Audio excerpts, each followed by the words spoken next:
known this moment was coming, is it still as hard for you as it is for the rest of us to kind of wrap your head around the fact that it's here? I'm trying to wrap my head around why I'm standing here and he's not. And we all know why. It's not Tim Duncan to bring any attention to himself. We've been saying it for 19 years, and he really only cared about doing the best job he could basketball-wise and being who he was for his teammates and being somebody who loved, his family. So that's really who he is. So this is the furthest thing from his mind, and so I figured I better come out here and do this and somehow say goodbye to him, which is an impossibility for a lot of reasons. But I tried to think of how to compare him and what to say about him, and I got a few thoughts that might be boring for all of you, but everybody always talks about who they like to eat dinner with. If you had one night you could go to dinner or go to lunch with so-and-so, who would you like to do it with? And people say, Mother Teresa and Jesus and the Dalai Lama. And, okay, I get it. But if you think about a little bit more earthly, worldly type people, people who are interesting, I think of people like, William F. Buckley on the right and Gore Vidal on the left, when they had their debates. Some of you are old enough to remember that stuff. I mean, really clever, incisive people, ideas that blow your mind and all that kind of stuff. And I can honestly tell you,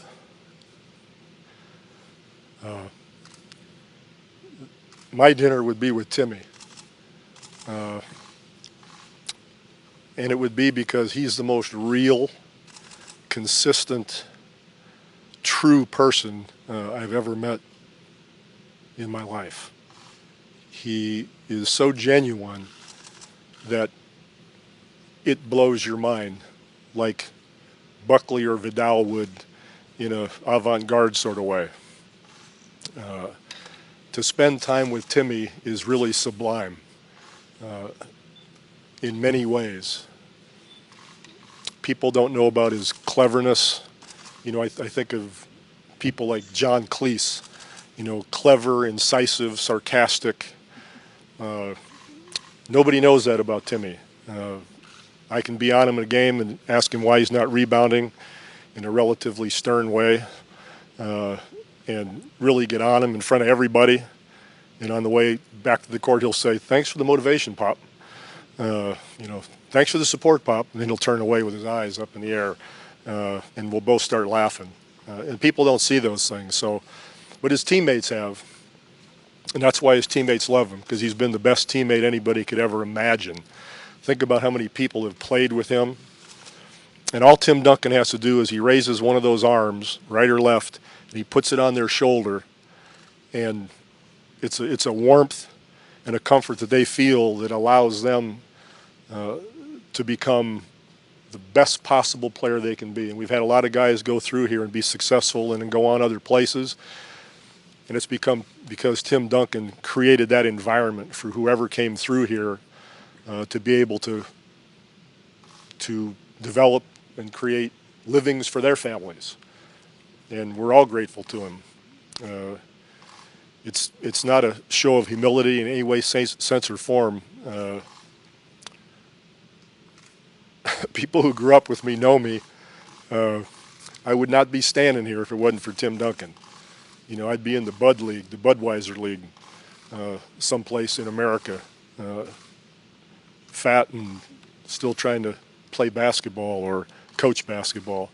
But he's why I'm standing here. He's made livings for hundreds of us, staff and coaches, over the years, and never said a word, just came to work every day, came early, stayed late, was there for every single person, from the top of the roster to the bottom of the roster, because that's who he was. So in all those respects, he's irreplaceable.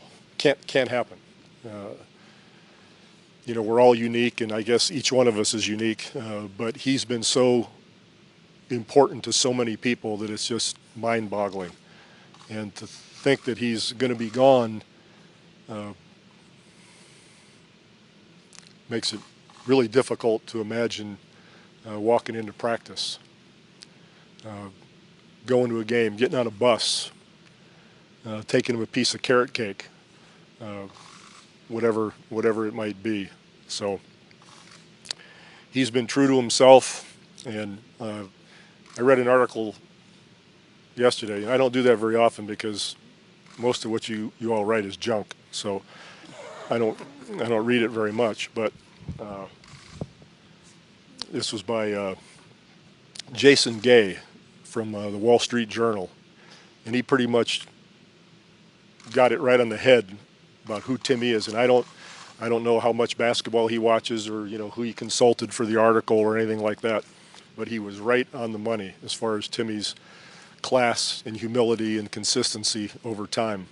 You know, you don't see Timmy beating his chest as if it's the first time a human being dunked a basketball, as a lot of people do these days. He's not pointing to the sky. He's not glamming for the cameras. He just plays. And we've seen it for so long that it becomes almost mundane, but so special, and it has to be remembered. Jason Gay, this author from the article yesterday, he said that, to quote him, I think he said, he hid in plain sight better than anybody he'd ever seen. And it's true. And I just tried to think of somebody like that. And I'm a foodie. I'm a food wine guy. So the name that popped into my head was Anthony Bourdain. Like, nobody knew who the hell he was except foodies. And after he wrote his first book, he became popular. And all of a sudden, he's on CNN. He's doing these travel shows, and he's talking about. He's erudite. He's incisive. He's a people lover. He's talking about the Ramones, and he's talking about hooch, and he's talking about food, and everybody says, "Who is this guy?" Well, he's been there all along, and just didn't notice him in the beginning. And it's been that way with Timmy. You know, the greatest player at his position who's ever stepped on a court, and now people are saying, "Oh yeah," you know, that kind of thing. Timmy doesn't care. Bob, did you also read the Wall Street Journal piece about the social psychology paper that Tim wrote at Wake Forest? Yeah, Timmy's we all know he's a grad, but he took his education very seriously. And it's something that he relishes and is very proud of. But at this point, I can tell you that the thing that made him the happiest, I'm speaking for him now, and I hope I'm accurate, but I think the thing that made him happiest, beyond the fans and his teammates and all that sort of thing, was the time he spent with his two children before games on the bench over there. That's who he was. That's who he still is. When did you find out that he made the decision he made? That doesn't matter when I found out. A lot of teams that lose a superstar are left, with a big reconstruction period. You guys aren't in that pace.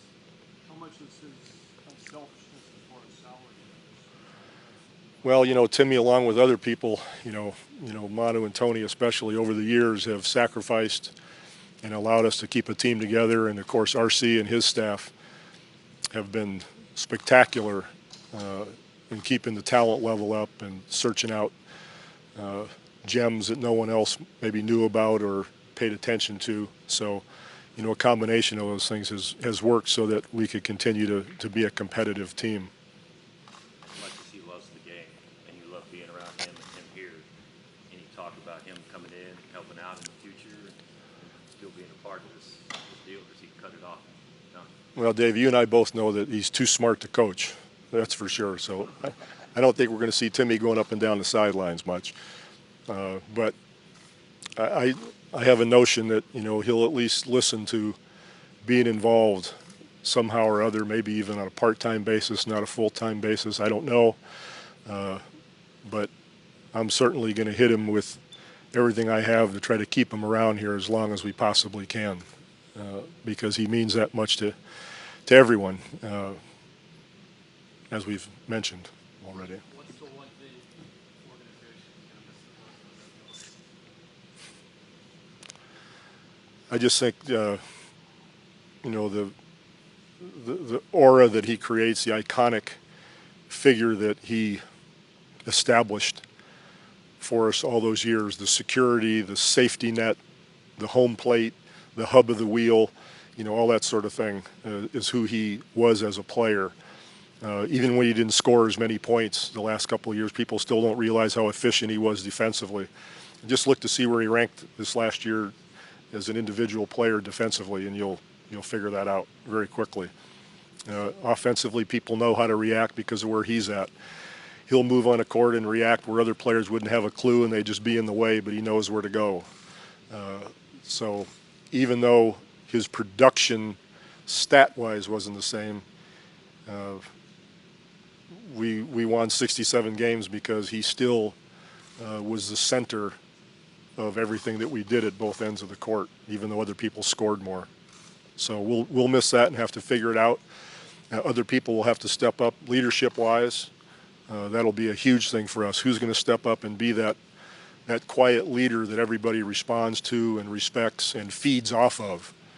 And not a lot of people can handle that. So we'll see where that goes. There's a romantic idea about going out, winning a championship. Is there beauty in the way that Tim went out? You know, Tim, everybody's different. People go out at different times for different reasons, but this is the way one would always expect Timmy to go out.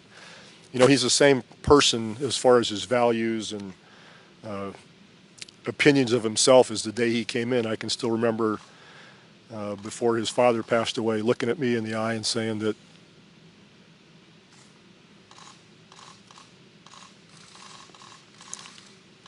I'm going to hold you responsible to make sure that when he's done, he's the same person he is now.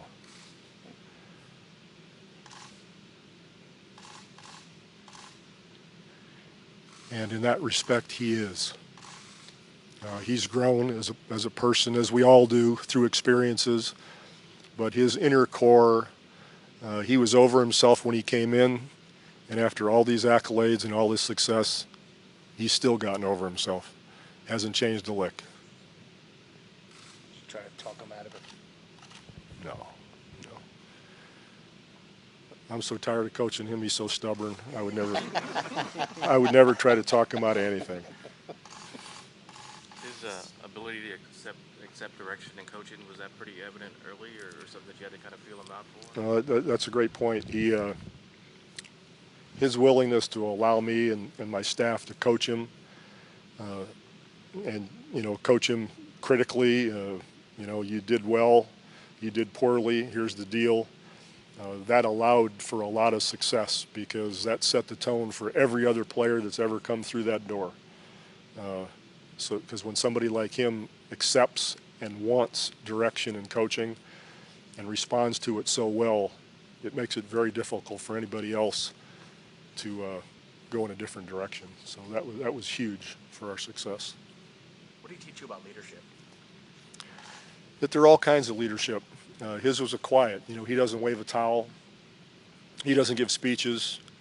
When he speaks, it's for a purpose. Less is more, in a sense, with him. And so when he did speak, it meant something to people.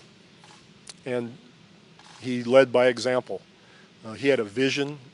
Everybody bought into his vision. He was accepting. He was not judgmental of people.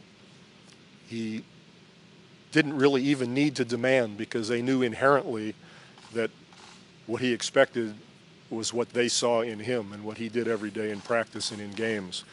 How he handled a loss. How he handled our loss in Miami in the finals. How he handled our win against Miami in the finals. That's who he was, and that's how he led. I know so many games, 19 years, but is it one that stands out to you, watching him play? No, Not really. I remember a pretty neat summer league game when he first came in when Ostertag blocked his shot. That was pretty cool. Yo, Timmy. Okay? That's about all I can handle. All right. Have a great summer, everybody. Thank you. Okay.